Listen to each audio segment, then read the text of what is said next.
Le conte africain pour enfants et adultes. Difficile de donner une définition des contes africains compte tenu de l'étendue du continent, de la diversité des peuples, des modes de vie et des langues. Le conte africain semble tout d'abord se définir par ses traditions, la plupart du temps oralisées. C'est une forme de littérature orale regroupant des énigmes, des formules divinatoires, des maximes, dictons, louanges, fables et enfin des proverbes. Ces genres de la littérature ont une grande importance sociale. Les proverbes sont bien souvent la source d'un conte, et le conte africain est souvent l'illustration d'un proverbe. Dans l'histoire d'Akenda Bani, le jeune homme porte le nom de celui qui ne fait pas deux fois la même route. Une parole devenue proverbe est illustrée tout au long de l'histoire. Un jour, cependant, arriva un homme qui s'appelait Akenda Bani, ce qui veut dire, en langue Otando, celui qui ne va jamais deux fois au même endroit. Il dit au roi Rejiwa, « Je vais épouser votre fille. J'accepte de tomber malade si Arondo tombe malade et de mourir si Arondo meurt. » C'est ainsi qu'Akenda Bani épousa Arondo. Tout comme la parole, la littérature orale doit suivre des règles. Le plus adapté est le soir autour d'un feu. Les hommes se réunissent le soir avec le corps et l'esprit reposés, la nuit étant associée à la mer et à la fécondité. Comme l'explique Geneviève Calam-Griaule, raconter de nuit, c'est aider le jour à succéder à la nuit, et en même temps c'est une sorte de naissance.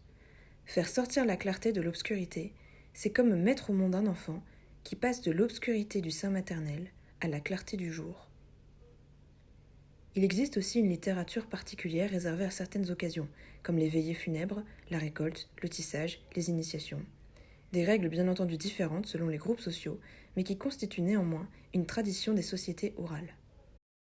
Outre l'aspect collectif de la lecture des contes, la lecture est quant à elle très théâtralisée. L'émetteur fait vivre le texte. La présence d'un auditoire est ainsi indispensable. On ne dit pas un proverbe pour soi, on ne compte pas sans public. Cette littérature orale impose une interaction entre l'émetteur et les récepteurs, c'est-à-dire celui qui raconte et ceux qui écoutent. Et ceux qui écoutent doivent manifester leur présence, créant une complicité entre les deux. La morale des contes africains. La littérature traditionnelle est aussi un enseignement. Comme la parole, elle engage la société. Elle est le porte-parole de la pensée et des valeurs collectives et remplit ainsi des fonctions pédagogiques, politiques, initiatiques, etc. En mettant en scène les problèmes quotidiens, elle assure le maintien et la survie du groupe. Elle aborde des problèmes comme la hiérarchie, les conflits de génération, les problèmes liés à la polygamie, etc. Mettre en scène la vie quotidienne et ses drames a pour effet de réduire les tensions. De ce point de vue, elle s'apparente à la catharsis grecque, c'est-à-dire la purgation des passions mauvaises.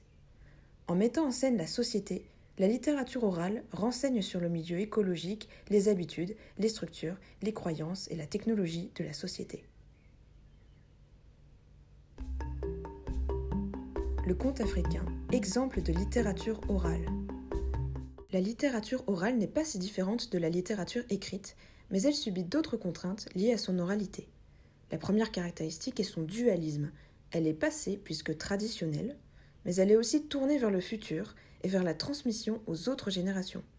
Ce n'est donc pas un genre figé, mais un genre qui évolue en fonction des besoins. Elle est également caractérisée par sa structure rythmée. En effet, elle met en œuvre la structure musicale et rythmique de la langue et s'accompagne souvent de musique et de chant. La littérature orale illustre parfaitement le rôle et l'importance de la parole dans les sociétés traditionnelles. C'est un genre complexe, mais très riche, qui se distingue de la littérature écrite par ses conditions d'énonciation évoquées dans la vidéo, propres au style des vies de société orales. Pour toujours plus d'histoires, retrouvez-nous sur storyplayer.com et profitez d'un abonnement vous donnant accès aux 1500 livres jeunesse.